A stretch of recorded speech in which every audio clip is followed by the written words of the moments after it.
Mayam Bukromzari, aspiring candidate 2017 Manipur polls, Yang Tabi Bupuram Putram Oxari, Luna Nangasi, Econo Unazagri, aspiring candidate as Ziribam constituency, BJP ticket, Mikkel Tinagana, Tulariba, Dunba, aspiring BJP candidate, Morantham Tombani Tombaputram Oxari, and welcome to aspiring candidate Impact News. Amutada Morantham Tombadi Kansaningsi, Hosisi, Yamnungaiba, Pauni, Ekogi Ziribam, district Lautokre, district Lautomatamta, those district Amasu area, district Sigi Oenasu. Yamna maru iba mi hutu ni hujik khanggadaba lakod 2017 gi mikhal se ado BJP si mayam amakakti yam kana sutanari hojri pam da manga taruk mutane heba pom sutajare ado kaino si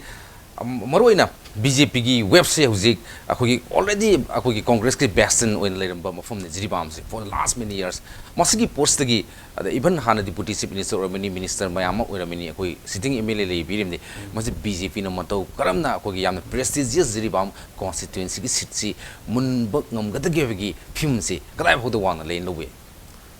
Masai koi na collective work matau minaragadi BJP bam da tan minariba koi candidate mayam se punjal laga pula punjal laga jiri bam ki last 40 years ji koi backward with la krabani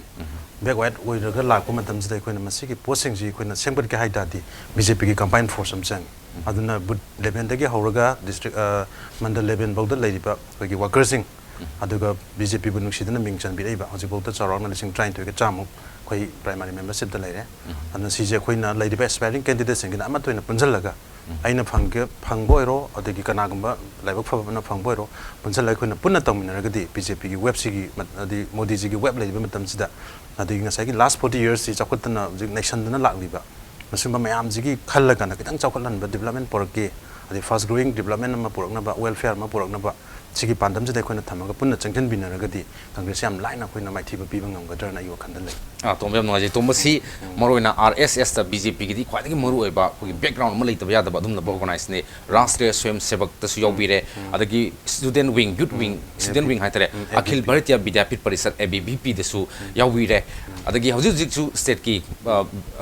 BJ YM gi vice president ole adu assistant program coordinator president ki oina su leire yang kuina BJP sa khoi thawai yawno yawjrak laba dum do misak amani intending candidate also BJP gi mayam du gi marak tagi tasina kanda tomasi kitang chance tagi usmale adu tomba kari dam tan mikhal si thena gena lepa pose hata kisna ahan bra Modi web la kanda mikhal thena gena lepira posna hen mapung phajan birakra hanadi plan le bibra mikhal am tang thena kanda jiribam sa am tang di ahum por case khan lei khraba hana aisi smain to buni ahan ai political hai politics has kai noi khangde adubu akhoi ki family ji political background da leiba nate icham cham na aina angang oi ngai aina adi class 11 karak podai dagi adi side da khoi ki Manipur ki integrity da yamna khoi ki karak da ba khol da ba yam lakhi ba adagi khoi ki ji CSO oi ba mko gi matam du gi 4 August da khoi dam yam maning mai da dum inarei adi angang oi na du adi lebak se kai ba yaroi kholoi hai ba gi adagi leibaki wari ba thodo wathok mayam ama sumba mayam si yengba ngamakta ba jai aina thabak tawro kai dogduino adagi prajagi wari ba mayam si aina kai gumba kitang moida impact pi ba kitang moida mateng pang ba posi kari no na khalle adai aisi madmai khan khan aise melo sangre melo sam matung dai je yam kana turning point am khaklai matam sida aina human rights ki thogi student namawina Manipur state tabu taw bani madam da khoi campaign chale human rights ki da awa ba mayam thengna ba di leiba ki leiba situation mayam human rights ki chapchana phangada ba amta phangda ba sida ki dei wakhanda kitang kai gum ma tawrage haibam lai khalai thabak tanarami mamang da adumai di MM lu ramina kai no tawu ya ba yum da su politics ang ba je sawi nang phajana like tam kholu du ka tawu ya ba kai lege khotkiana dai de sam leiba ki khang ma ngamta ba yeng ba mayam ma da gi wakan aham impact pi gi Dr. Sanjat Sen oi senagi sigi leaders ni magi nationalism jaina pai ngaujob no pani masidagi horoga na nationalism jai national gi oiba pot se kai tau jike na thirak pa matam jida aya didi sum mathang lai social work khara taw activities we naina dum che samilagi chara hen ba khot pada matam da koi magi da makta aspa lok thok na ba delhi da leiding da coaching ga yaw matam do adi da leiding da koi ji police na ga pha da na ga dum moina ga thamjan ba khojan ba ne phu ba yarokre matam da dai sum isa ji dum kai gum encouragement na sum lai isa da courage lai jam bol re adai ai thore Manipur da thola kan da 2011 size da ai politics yaw ge ja chapjuna khale madam sida adai aina political party se karam na phaba na khotpa ai thiri thirak bujida ai sam mathang yeng bada ai hana ju MPP da yaropani na da BJP ga jam close oi re da BJP yaw ge ha ba gi plan chilai madam da aina khale ai je leba ge da mak dai ka thok mangam mi amadi oi ge je na khanba matam je kamai to ge politics yaw ding da 13 August ni matam dai kaudri ngasibo adugi matam sida 2011 gi ai ji idan taw chale imanaba maga ngasi aina pide be isna leba kidam ta kari makana ba tawung ngam gadi ai punsi da mai yan ngam bane punsi chupa ma ka thok ngam bo ai ge bo khana ma da ai ji pide matung da ge ai politics da yarok bane Namaste. Atomic wakhlon si ngasagi social life ta khogi samas athoiba manipuri issues mya ma challenges mya khakta khoi hakthing na sarup ya bi re habini even jen da sulai bi re ba box ta je masum myam su urakpa masum ken gi su urakpa aduna ngasagi khana khogi background so rs lak pokorpa adagi kai ba lebak kai ba khato ning badagi taseng namak majigi wakhlon si hena yamna mari session gi bne habdu masu khangjare tumba mu khangjaning si taseng ba top factor mana yes social issues na manipur problem myam khak sulare but particularly jiri bam gi kendra gi oine issues and challenges se kaino aduga ngasi baw dojik lai film si yes khandata no na district puri law topic re development ki khongjeng se khara di yang sel kadam ji male adu for the last many years the jiri bam na lai ba film se obhum thokpra magi issues and challenges karino aduga jiri bam da karamba asano karamba hope no karamba vision no adugi vision da hojik mikal thingna bigi khalisi taseng na hairagadi akhoina ngang wing matam da uram saktam da ko hojik oi film yam thing khanai jiri bam si koi hapta am da kajen ani kai dau ka ba irai ka ji aduga dai matam da koi gi dum ka te moi kathen na kathen lai bai duni adubu masigi chakhwat thorang ji jiri da amta ude adi kharabudi hoi jahi ni phu ma yang khai masum lakbani na kharadi changes ka di lakbu ya aduga ju matai lam da oiba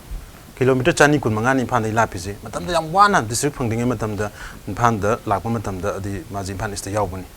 phan is da lakbu matam da adugi awaba ka tong cha da ma ma district pigre ad mai pressure tawi aduga mathangi infrastructure ma am da BJP government la ka ne koi da sewat pa ya ba du koi di sengbat ka ha ba gi pam ba di lai adu bujiri bam da ji thengnari ba problem si adugi matik yam gre adi maru ina education system da kachu change taw laite hoi college ma lai higher secondary ma lai madu mang na di koi compete taw ya ba nate adagi sports ki facility fangde adi maming gi ina club khara singna ba khona badan ya pote adagi health is the sub center wina kenugi sub koi gi district makti na tabako ada maina koi district hospital makti na tabam le sarame adubu kayam effective oidun haib khangde matan koi gi lai ba sarkar ji koi gi confidence miyam na dum khanga pone koi nom hydro gisu aduna adagi industry am laite mamang da koi gi peppermint namak leidam men tawi adu sudum kai gre adagi di rubber plantation gi ji khara tawri aduga mu koi gi cha bagan si yamna importance hoi bani message ju yam kan taw ngamdre aduna khoina hiram khuding makda ayamba matam na sum yeng ba sothai aduga tongan ba koi gi sangsara ma da lai hu ji lai ri se ayamba na moi sum koi gi matai lam moi bani na tomba do khangjaning si khoi gi hojiki tea plant se hana phajana mai pam bani masi pora hoji difang oin lai re adi rubber plant difang oi bi mom da lai re wa ma yam kho jiri turi na thadar ga topa da asam da kai da pu gi yam ka ui hai bagi maru ina ohum se saga akho gi rubber ga akho gi paper gi kano se jiri bam da taseng ba masi feasibility masi mai pak na phajana akho gi successfully masi akho gi run to ya yawi condition se lai ta ba lai moi da jiri bam da 25 kind of varieties of akoi ge no bamboo ni 25 kind akoi lai da makhan je makhan variety makhan kun manga mu phangi na koi na sum haipet sum like sum koi nei na ba sum phangi waji na phajana waji suk sang ba ma da koi na to bu matam dal pachani phangi ai moi hai ba da adu di koi na je aina plan ta je kai gamba lai bak fa nei na mai pa ba jiri bam da ai je mi rin thagat pi ra ga de na khalisi ba koi gi rubber plant no gi cha bagan jim hingan ba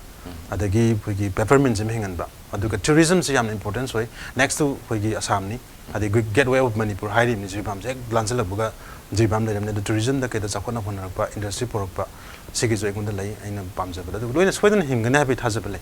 aduga tomba makhatang khanjane se hojik jiribam se yam maroi ba khoi yam strategic location amani aduga khoi gi hojik ban khoi gi maurom da nagaland rom da sarpagi posigi kano si mum jing se thadok na ga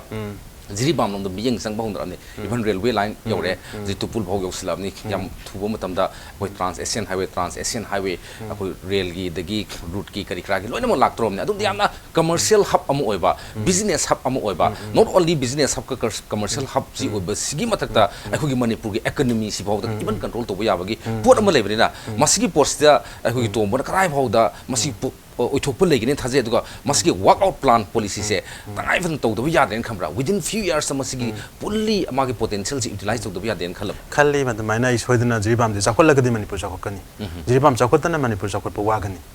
aduna koina kai do butai ji koi gi lak ka to government sina aji hau ban hau gre ko hau gi bagi naina badadi koi naina gum ji pass ni madu koi de yam effective boy roi haji to education system jam chakol bam tra kale awon ba ma por ke ta di knowledge jam tra kale ni education da phasana madu gi mahi yalan ba aduga mathang da koi gi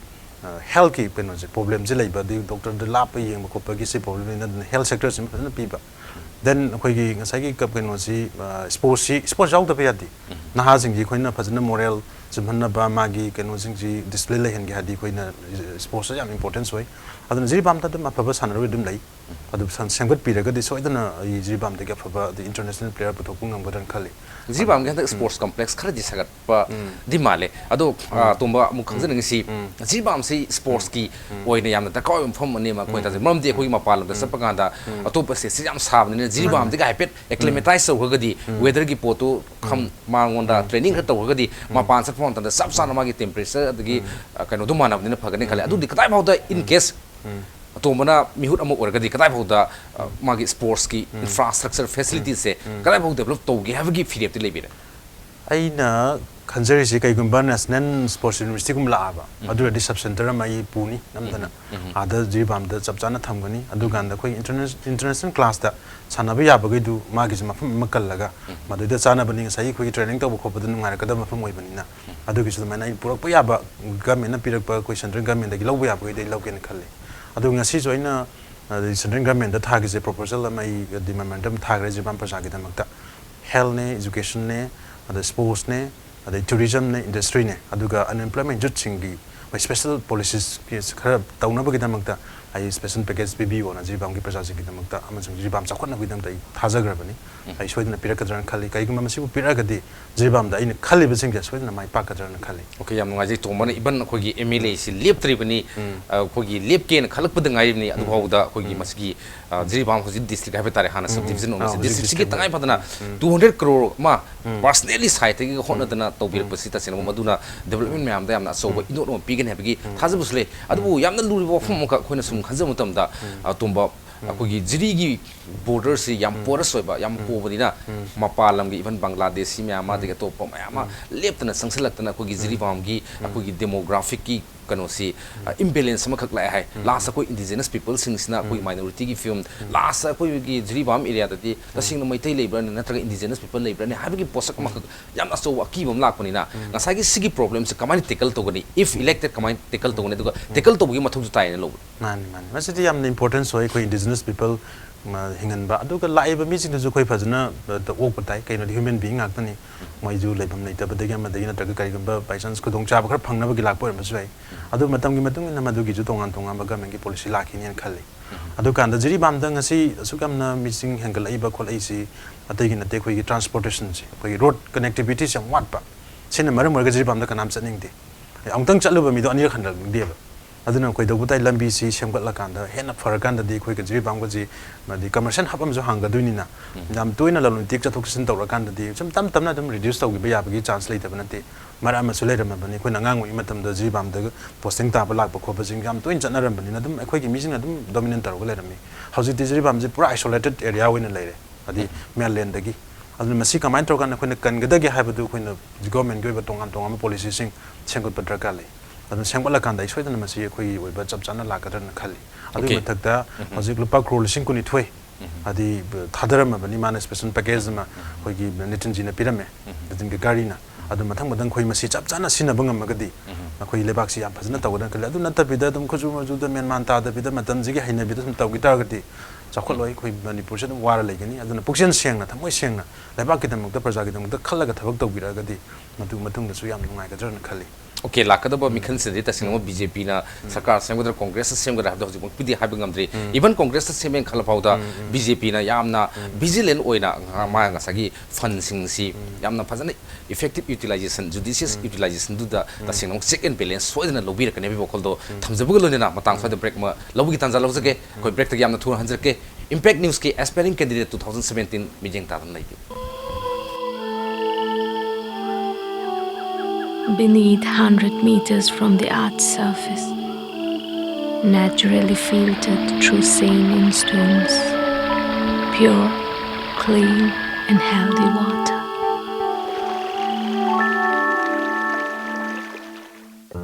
North East India Development Party Manipur Punna Kundaminari Bayal Homi Singi Hamchat Naraba Thawai Mirel Singi Arama Khorang Pumbu Buko Hanabagi Choba Thodang Lozanabagi Damak Iram the Manipur Lay Bayal Homi Singi Thawai Mirel Singtana Semjaba Party ni Maramasane Sagi Mamalayam Lava vote adu NIDP gi Mihut Sing the Pinabiduna Iram the Masigi Tungi Fileb San Lepchen Abagi Damakta Chabatan Jadu Lobiu Masina Kogi Puari ne Kopuna Kut Samna Dunaning Sing but Tok Tramatam Dagi Laklaba Ekogi Puari Buliklam Tataba Puari Masem Lasi.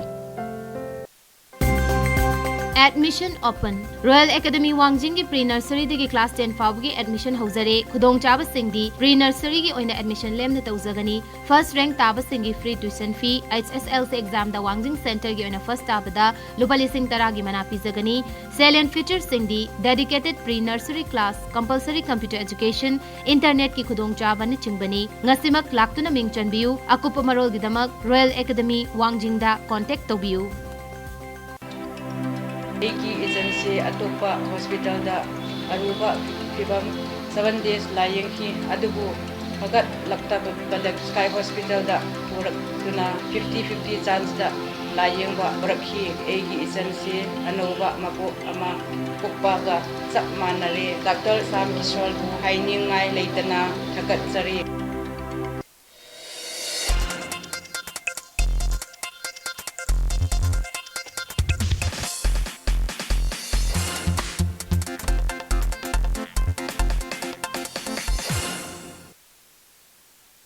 Aspiring Candidates was brought to you by Northeast Dialogue Forum. Breaking matungda aspiring candidate 2017 miyang tabiba punampu amukan natran oksadi ako ngasi unaziriba aspiring candidate si BJP da Jiribam Assembly Constituency dagi Mikhal Thenegadi hana tho pira iba aspiring BJP candidate Morangtham Tomba yam nungai ngasagi Jiribam gi laiba importance amsung Jiribam da kari potential lai kari develop to bayai amsung future prospect na kai no mayam ka thambi bado koichu tab yam nungai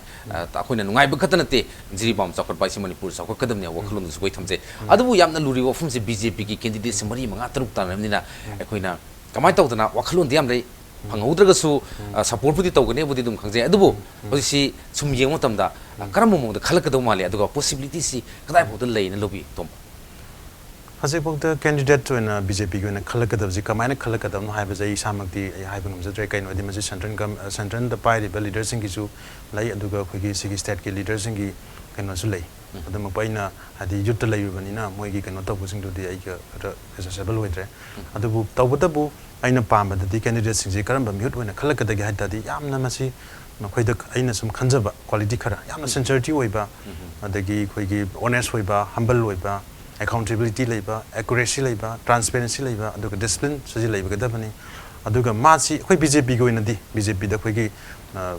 party da khoi yaur ise BJP kari no haba jahana khangba yam darka leiba BJP kari no khangdana nga sai gi nata pamba me am paisa talur kholur ga lupa crore tara pa ga di bole pe yarani e prajagi seba taruni ha ga ngarang han da chongthok pu me am yauri ekta BJP gi phi ma sechal laga dagi no ma khoi gi ma phra ma yan chal laga BJP ni ekta haiba samba ji ta honing de ta sengna the candidate amoy ga hata the organization that my am the at least 5 years kumba man work to matung da organization ji karino adu BJP is na karino BJP na pami ba karino haiba ji khanga kanda BJP candidate na ta na bi ga diam nungai ga da bani adu na ta bi da ekta khoi gi web lai ra ga BJP ne chong thok pa ja si kitang khoina koina lai juru ba ga da party gi work to juru ba ga da china maram ga khoi da kitang mai jati adu BJP haiba ji kaino ha ji mayam hana khangbi dra ka lai magi machu ani magi thamban adu ga BJP na thar iba sigi meaning loina lai adi khoina mina yam nong nei gerwa color set la lambui ba mali ko le sim da yam nungai jati in ta ba ye BJP worker moina ko kaino gerwa colors na phongdu ji kaino ma khangte sidi true and sacrifice ni gerwa color na khoi da pi ba meaning se BJP gi adu ga green jina sekama gi hard work dun thambal lama yi isi ka sunate masina khoi integrity dun apun ba gi saktam ma sagat na ba da tawni adu ga thamban ji khoina integrity gi symbol loina jum khangna bani okay tumba yam nungai jai ngasagi kano si candidate si pirkum tamda party ticket si pirkum tamda mayam ni tane du pi bi amuk tang pi gadani la dogi har factor mayam do soidana counter ko do mal hebani yamna maru bugun ngaktani loyalist oiba dedicated party worker oiba party gi ideology principle khangba mayam khak suda kar oi habani adubu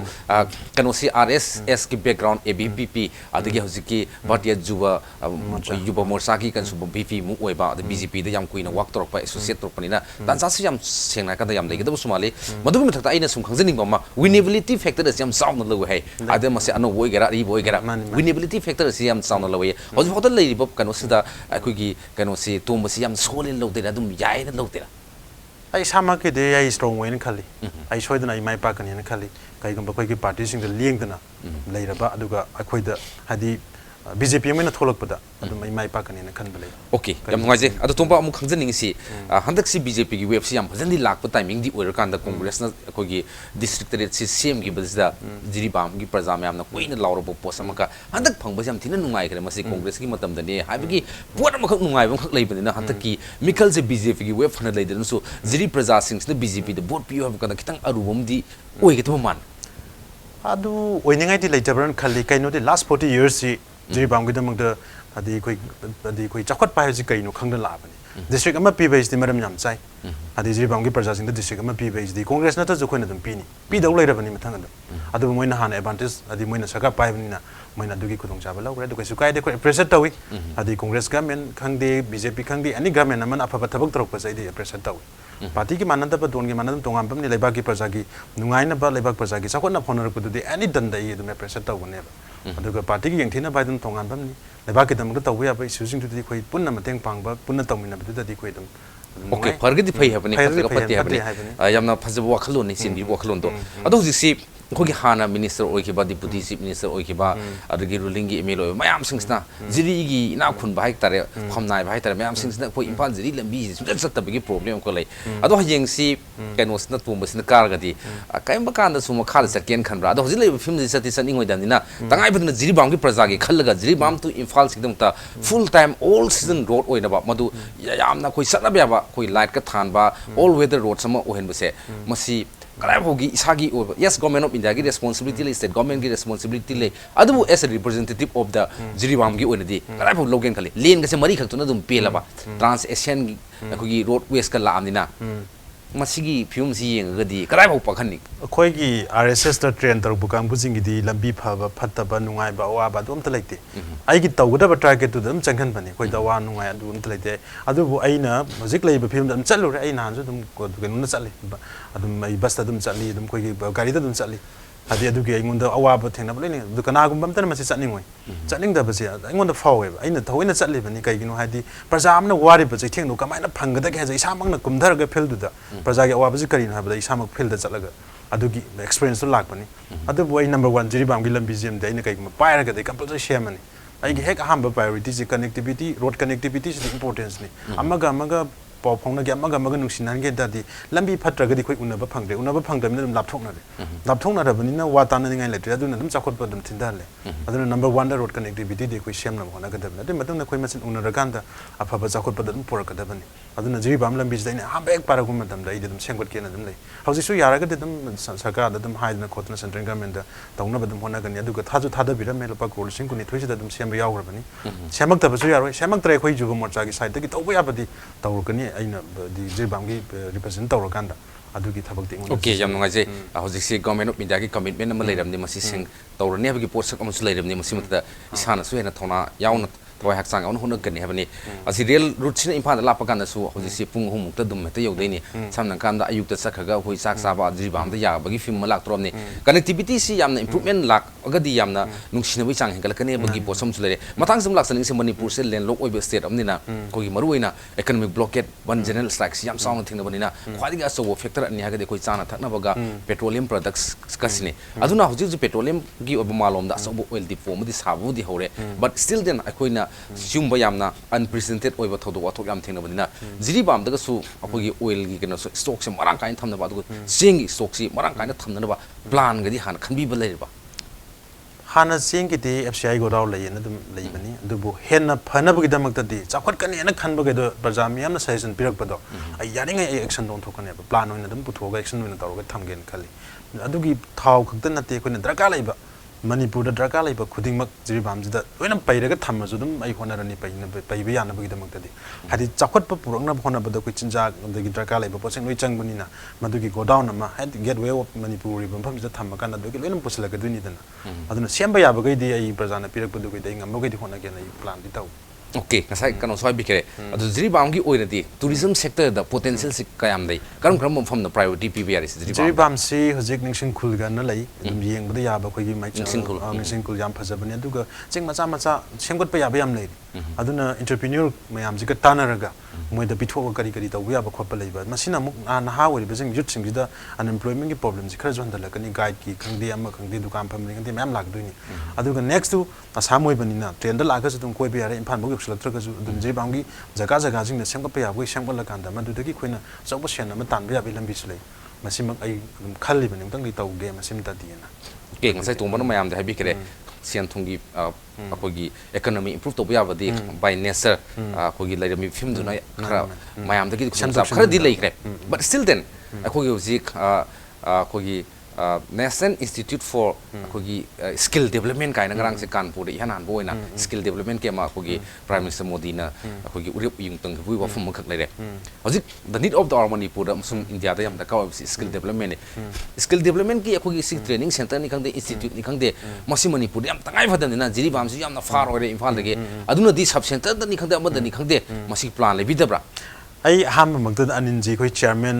khoi gi ama lai khoi india gi ko represent tawga lakhrabani ma se mai matam de skill develop mai matam ku ina sai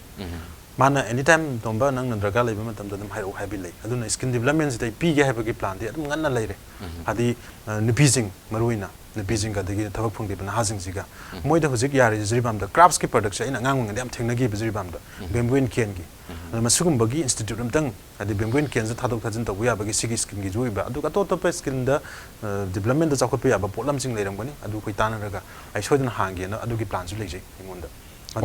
maduna unemployment ju sing da khoi gi income generate tawna bagi khudong jaba madi yam chawna pirakani khalli hauti district ama oiramna magi infrastructure mayam lakadaba leire adagidi ano ba magi infrastructure building office mayam lakadaba leirna hana leme ba gulat hol dagi akogi jiri bazar phaw adagidi babu para nung para de kadam tala nung tala haiba sing sina di yara roi akogi growth and development am darkar tare aduna jiri bam gi akogi plan growth development ki plan policy si kadai phoda satellite towns kumba semgot ni asa leibra boro bekra ga si yam isolated un leibsi kadai phaw improve to muningi aduga hojiki sorong panda leba gulat hon dagina akogi soro ating bi adagidi kalinaga nunglaga mate khara ga leisi madung na di district amagi infrastructure lo ya da na kadai phoda expansion ki plan lebi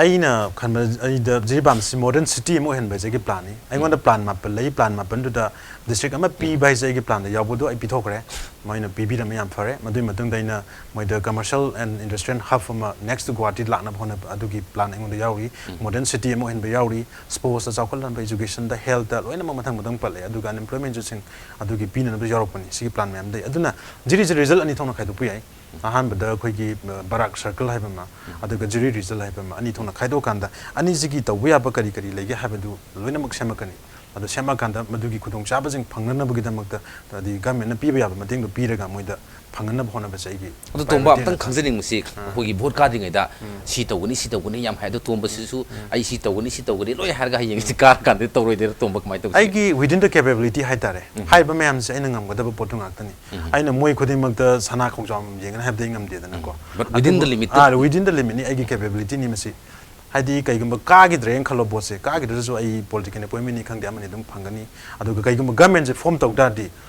minister na khoi ki cabinet decision la hol la nam dana du ki pot pu na ba hona gani moi ki mla dun hositi mla moi na pai bani na moi ki power la ibni na time da taw ngam de adu ai center dai haija ba ya ba hair gan law ba ya ba modi ju development da di pi ga ha ba ngak ta ne ba akoina law da ba khak ta ne ba adu di law ba ma changra aduna lawba ma changmani na khoina modi ji da the prime minister moi gi fund da kai da di government thada biya industry kai gi leiba myam ji da tana ba ma chang madu di tana bhai da ai gi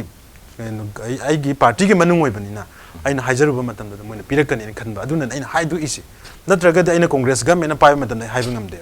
ꯑꯗꯨꯕꯨ ꯍꯧꯖꯤꯛ ꯁꯦꯟꯇꯔꯗ ꯑꯩꯈꯣꯏꯒꯤ ꯕꯤꯖꯦꯄꯤ government ꯂꯩꯕꯅꯤꯅ ꯕꯤꯖꯦꯄꯤ ꯑꯃ ꯑꯣꯏꯅ ꯕꯤꯖꯦꯄꯤꯒꯤ member ꯑꯃ ꯑꯣꯏꯅ ꯑꯩꯅ ꯃꯣꯏꯗ ꯍꯥꯏꯖꯔꯨꯕ ꯃꯇꯝꯗ ꯁꯣꯏꯗꯅ ꯄꯤꯕꯤꯔꯛꯀꯅꯤ ꯍꯥꯏꯕꯁꯤ ꯑꯩꯒꯤ ꯀꯟꯐꯤꯗꯦꯟꯁ 오케이 ꯌꯥꯝ ꯅꯨꯡꯉꯥꯏꯖꯩ ꯍꯧꯖꯤꯛꯀꯤ ꯇꯣꯝꯕꯅ ꯈꯟꯕꯤꯕ ꯋꯥꯈꯜꯂꯣꯟ ꯄ꯭ꯂꯥꯟ ꯄꯣꯂꯤꯁꯤ ꯃꯌꯥꯝꯗꯣ ꯇꯁꯦꯡꯅꯃꯛ ꯄꯥꯡꯊꯣꯛꯄ ꯃꯇꯝꯗ ꯖꯤꯔꯤꯕꯥꯝꯁꯦ ꯀꯩꯒꯨꯝꯕ ꯈꯔꯗꯤ ꯑꯣꯏꯒꯗꯕ ꯃꯥꯜꯂꯦ ꯁꯝꯊꯤꯡ ꯗꯤꯐꯔꯦꯟ ꯐ꯭ꯔꯣꯝ ꯑꯩꯈꯣꯏꯒꯤ ꯅꯍꯥꯟꯋꯥꯏꯒꯤ ꯖꯤꯔꯤꯕꯥꯝꯗꯨꯒꯗꯤ ꯑꯗꯨꯛꯀꯤ ꯃꯇꯤꯛ ꯈꯦꯠꯅꯕ ꯁꯣꯏꯗꯅ ꯌꯥꯝꯅ ꯑꯁꯥ ꯂꯩꯕ ꯃꯉꯥꯜ ꯂꯩꯕ ꯌꯥꯝ ꯄ꯭ꯔꯣꯒ꯭ꯔꯦꯁꯤቭ ꯑꯗꯨꯒꯨꯝꯕ ꯖꯤꯔꯤꯕꯥꯝ ꯑꯃ ꯁꯣꯏꯗꯅ ꯑꯣꯏꯒꯗꯕ ꯃꯥꯜꯂꯤ ꯇꯁꯦꯡꯕꯒꯤꯗꯤ ꯋꯥꯈꯜꯂꯣꯟ ꯑꯗꯨ ꯇꯁꯦꯡꯅ ꯊꯕꯛ ꯑꯣꯏꯅ ꯄꯥꯡꯊꯣꯛꯅꯕꯒꯤ ꯍꯥꯏꯔꯒꯗꯤ ꯃꯤꯈꯜꯁꯤ ꯚꯣꯠꯁꯤ ꯐꯖꯅꯕꯨ ꯀꯥꯍꯟꯅꯤꯡꯉꯤ ꯑꯩꯈꯣꯏꯒꯤ ꯁꯥꯏꯠꯇꯒꯤꯁꯨ ꯑꯗꯨꯕꯨ ꯑꯔꯣꯏꯕ ꯑꯣꯏꯅ ꯀꯦꯟꯗ꯭ꯔꯒꯤ ꯃꯤꯌꯥꯝꯁꯨ ꯃꯅꯤꯄꯨꯔ ꯃꯤꯌꯥꯝꯗ ꯍꯥꯏꯕꯤꯅꯤꯡꯕ ꯋꯥꯍꯩ ꯅꯠꯇ꯭ꯔꯒ ꯃꯦꯁꯦꯖ ꯑꯃꯈꯛꯇꯪ ꯊꯝꯕꯤꯌꯨ